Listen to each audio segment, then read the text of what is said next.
अध्याय 6। वचन नंबर। बच्चों, कुछ शब्दों के रूप से उनके एक या अनेक होने का बोध होता है। जैसे बच्चा पतंग उड़ा रहा है, चिड़िया पेड़ पर बैठी है, लड़की जलेबी खा रही है। बच्चे पतंगे उड़ा रहे हैं, चिड़िया पेड़ों पर बैठी हैं, लड़कियां जलेबियां खा रही हैं। ऊपर दिए चित्र में कुछ वस्तुएं संख्या में एक हैं तो कुछ अनेक। यहां आप संज्ञा शब्दों की संख्या गिनकर बता सकते हैं। एक बच्चा, पतंग, चिड़िया, पेड़, लड़की, जलेबी। अनेक बच्चे, पतंगे, चिड़िया, पेड़ों, लड़कियां, जलेबियां। शब्द के जिस रूप से उसकी संख्या का पता चले उसे वचन कहते हैं। हिंदी भाषा में वचन दो प्रकार के होते हैं। वचन एक वचन, शब्द के जिस रूप से उसके संख्या में एक होने का पता चले उसे एक वचन कहते हैं। जैसे झंडा, तोता, पुस्तक आदि।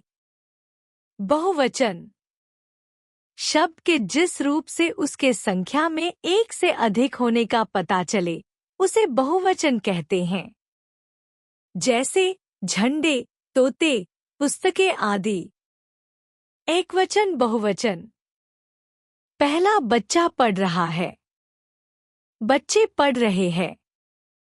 दूसरा, वह एक चिकित्सक है, वे दोनों चिकित्सक हैं। कभी कभी बहुवचन में केवल क्रिया ही बदलती है तथा संज्ञा का रूप वही रहता है। जैसे पहला, छात्र लिख रहा है, छात्र लिख रहे हैं। कुछ शब्द सदैव बहुवचन में ही प्रयोग किए जाते हैं। पहला, यहाँ अपने हस्ताक्षर कीजिए। दूसरा, आपके बाल बहुत सुंदर है। तीसरा, पुलिस को देखकर चोर के होश उड़ गए। चौथा, आपके दर्शन कब प्राप्त होंगे? क्रोध, क्षमा, प्रेम, जल, पानी, दूध, घी, दही, वर्षा, सत्य आदि शब्दों का प्रयोग सदैव एक वचन में होता है। कभी कभी क्रियाओं को देखकर वचन का बोध होता है। जैसे पहला, कबूतर पेड़ पर बैठा है। एक वचन, कबूतर पेड़ पर बैठे हैं। बहुवचन। दूसरा, मोर नाच रहा है। एक वचन, मोर नाच रहे हैं। बहुवचन। वचन परिवर्तन। एक वचन से बहुवचन बनाने के नियम इस प्रकार हैं। पुल्लिंग शब्दों का वचन परिवर्तन। जिन पुल्लिंग शब्दों के अंत में आ हो तो आ के स्थान पर एक कर देने से वे शब्द बहुवचन हो जाते हैं। जैसे एक वचन, बहुवचन। प्याला, प्याले, कुत्ता, कुत्ते, घोड़ा, घोड़े, तोता, तोते, कमरा, कमरे, बकरा, बकरे, बच्चा, बच्चे, गधा, गधे, लड़का, लड़के। स्त्रीलिंग शब्दों का वचन परिवर्तन। पहला, जिन स्त्रीलिंग शब्दों के अंत में आ हो तो अ के स्थान पर एक कर देने से वे शब्द बहुवचन हो जाते हैं। जैसे एक वचन, बहुवचन। बात, बातें, आँख, आँखें, गाय, गायें, बहन, बहनें, पेंसिल, पेंसिलें, फसल, फसलें, भैंस, भैंसें, रात, रातें, पुस्तक, पुस्तकें।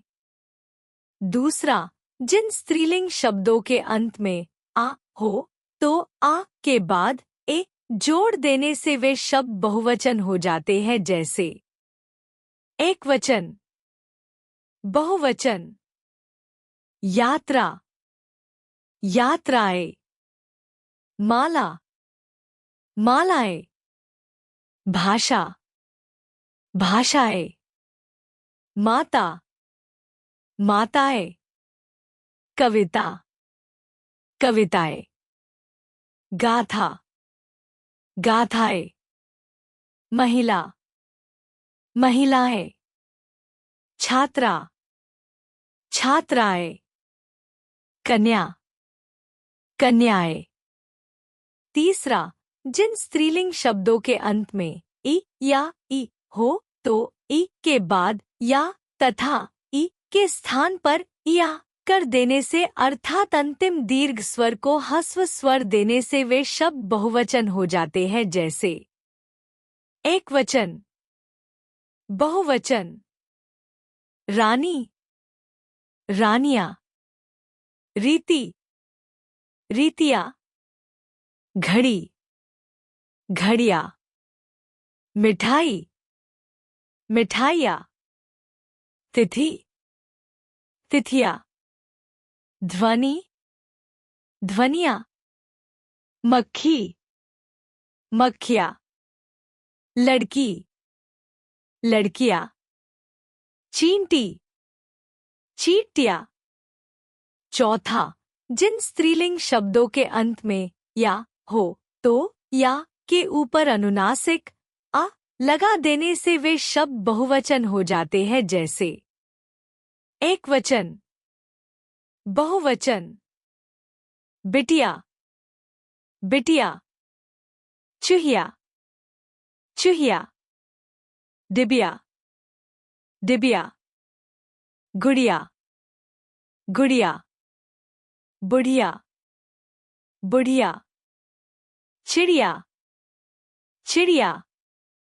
पांचवा, जिन स्त्रीलिंग शब्दों के अंत में उ हो तो उ के स्थान पर ए तथा उ के स्थान पर वे कर देने से वे शब्द बहुवचन हो जाते हैं।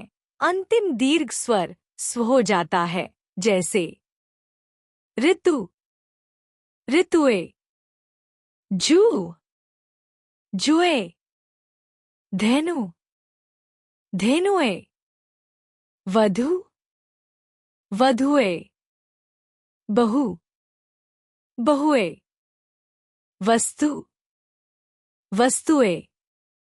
हमने जाना, वचन से संख्या का पता चलता है। वचन दो प्रकार के होते हैं, एक वचन तथा बहुवचन। एक संख्या को बताने वाले शब्द एक वचन कहलाते हैं। एक से अधिक संख्या बताने वाले शब्द बहुवचन कहलाते हैं। आदर देने के लिए एक वचन के स्थान पर बहुवचन का प्रयोग किया जाता है। कुछ संज्ञा शब्द एक वचन तथा बहुवचन में एक समान प्रयोग किए जाते हैं। वचन बदलने पर संज्ञा तथा क्रिया का रूप बदल जाता है।